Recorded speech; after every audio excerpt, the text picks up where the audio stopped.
Hello mga kabida, lipad muna tayo. Pagkagaling natin ng Lanzarote, Spain, ayan, ito yung pababalik na kami sa UK. Pagkatapos ng aming 7 days na holiday, medyo matagal na ito guys, nga pala itong video na ito, medyo matagal na ito. Hindi ko lang na-i-upload before nung na-video ko. At ito yung airport na napakalapit sa dagat, as in. Ito yung halos na pag landing mo is talagang akala mo ay sa dagat ka magsisimula. Pero hindi naman, nung papababa lang yung eroplano, as in makikita mo na napakababa niya sa dagat. At dito nga, matanaw natin ang napakagandang tanawin. Ayan, nung kami nasa taas na, talagang tanaw na tanaw mo yung kagandahan ng kanilang lugar, yung kapaligiran at yung asul na dagat. Sobrang ganda niya.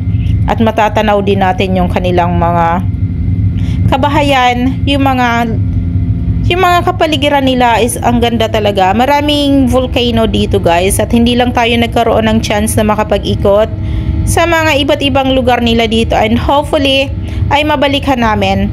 At sabi ko, sana makagala kami or makapunta kami sa iba't ibang lugar ng kanilang mga tourist spot, dahil hindi nga namin naabot or hindi kami nakapaggala, as in nung kami nag-holiday. Konting beach lang yung aming dinanas dahil na-hospital kasi si partner dito nung kami pumunta.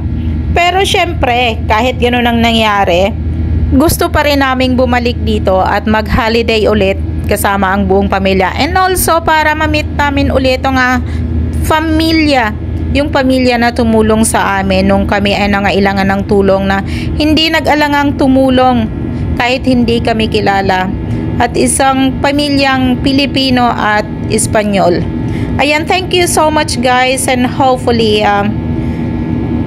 nag-enjoy kayo or nag-enjoy kayong tanawin ito, and follow for more. Bye!